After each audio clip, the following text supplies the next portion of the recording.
সবকিছু চেঞ্জ হচ্ছে, তার মধ্যে থাকবো।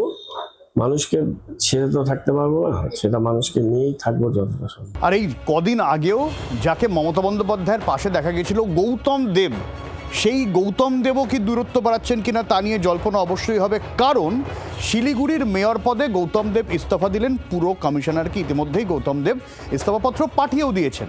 ফলে একের পর এক রাজ্য জুড়ে যে পুরো বোর্ডগুলো ভেঙে যাচ্ছে, সেখানে শিলিগুড়িতেও মেয়র পদ থেকে সরে দাঁড়ালেন গৌতম দেব।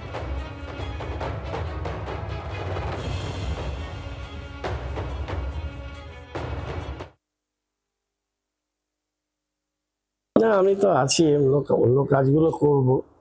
আমার এটা ঠিকই, এটা আমাকেও ভাবায় যে এই দীর্ঘ যাত্রা অপোজিশন থাকি আর সরকারি দলে থাকি, সবকিছু চেঞ্জ হচ্ছে, তার মধ্যে থাকবো। মানুষকে ছেড়ে তো থাকতে পারবো না, সেটা মানুষকে নিয়েই থাকবো যতটা সম্ভব।